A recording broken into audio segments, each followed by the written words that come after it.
15-year-old Arwa Imtiaz is a voice of sports people who can neither hear or speak. Arwa was not trained at a special school but is now training about 300 differently abled sports persons.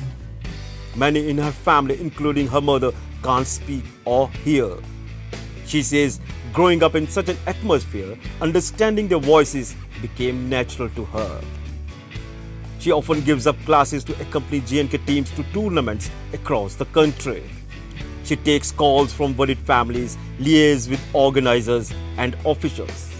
It hasn't been easy, she admits, especially convincing parents of such children to let go. She became a translator at the age of 11 after she joined her maternal uncle, who runs an association for differently abled sports persons. Her uncle also is deaf and dumb.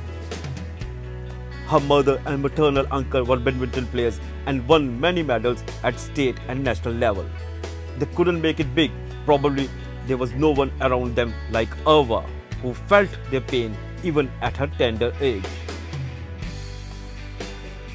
नहीं, इनके लिए कुछ ऐसा नहीं रखा है. हाँ, school रखा है, लेकिन वहाँ भी टीचर्स इनके लिए मतलब कि ये खुद बोलते हैं कि हमें कुछ समझ नहीं आता है, हमें खुद समझ नहीं आता है हम क्या कर रहे हैं, मतलब हमें क्या पढ़ा रहे हैं. ये जो जैसे नॉर्मल इंसान को पढ़ाते हैं वैसे इनको भी पढ़ाया जाता है. और कल को ये अगर जॉब भी मांगे तो इनको कैसे दे सकते हैं. तो थोड़ा गवर्नमेंट को तो इसकी तरफ देखना पड़ेगा.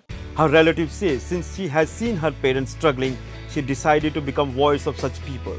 She is the only one among 300 sports people whom she accompanies across the country for tournaments who can communicate. क्योंकि इनकी मासी वो भी बात नहीं करती हैं, इनका जो मामा है वो भी बात नहीं कर, इनकी जो मामी है वो भी बात नहीं करती हैं. तो इस वजह से इनका जो आना जाना था वो एक डेफ एंड डम फैमिली के साथ ही था. तो फिर आहिस्ता आहिस्ता इनका शौक़ बढ़ गया, तो शौक़ भी बढ़ गया और उन्होंने कहा कि अल्लाह की राह में मुझे ये काम करना ही है, मुझे इनकी ज़बान बन के इनको आगे बढ़ाना है. तो अरवा का ये बेचारी का ये ख्वाब पूरा इंशाल्लाह हो जाएगा, तो हो भी रहा है. तो इसकी प्रॉब्लम ये थी कि बेचारी जब ये स्कूल जाती थी तो इनके स्कूल्स मिस हो जाते थे, क्लासेस मिस हो जाते थे. इसको रांची जाना पड़ता था इनके साथ. 250-300 बच्चे जो ये हैंडल करती हैं जिनकी ज़बान नहीं है. हैदराबाद गई हैं, ये रांची गई हैं, इनके साथ बहुत जगहों पे गई हैं इनके साथ, क्योंकि इनकी एक एसोसिएशन होती है. तो वो एसोसिएशन जो चलाती हैं वो यही चलाती है, इनका मामा चलाता है. लेकिन उन 250-300 बच्चों में से सिर्फ ये एक लड़की बात करती है. तो उन 250-300 बच्चों को सिखाना होता है कैसे चलना है, कैसे बढ़ना है, कैसे टूर्नामेंट में जाना है, कैसे खाना खाना है, कैसे आपको गाड़ी में चढ़ना है, कैसे वॉशरूम जाना है, वो सब यही बोलती थी. She dreams of becoming a doctor but feels it may not come true, as at times her father, who runs an auto rickshaw, doesn't have money for her school fee. But it has not deterred her. Arwa says the joy that she sees on the faces of her player is what makes her go to sleep with a smile. Whenever they win any game or event, I hug them. At that moment, many of these players struggle to control their emotions and finally break down. Here, I am the only person who can highlight their misery. ये अभी यहाँ मिलिटेंस, ये हालात ख़राब है, कुछ भी हो सकता है.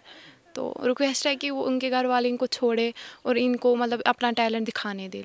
नहीं, इनके लिए कुछ ऐसा नहीं रखा है. हाँ, स्कूल रखा है, लेकिन वहाँ भी टीचर्स इनके लिए मतलब कि ये खुद बोलते हैं कि हमें कुछ समझ नहीं आता है, हमें खुद समझ नहीं आता है हम क्या कर रहे हैं, मतलब हमें क्या पढ़ा रहे हैं. ये जो जैसे नॉर्मल इंसान को पढ़ाते हैं वैसे इनको भी पढ़ाया जाता है. और कल को ये अगर जॉब भी मांगे तो इनको कैसे दे सकते हैं. तो थोड़ा गवर्नमेंट को तो इसकी तरफ देखना पड़ेगा. Arwa acknowledges it is her mission without any financial consideration. Sensing her sensitivity, it is hoped that the government too shows concern to her financial needs in helping her realize dream of becoming a doctor.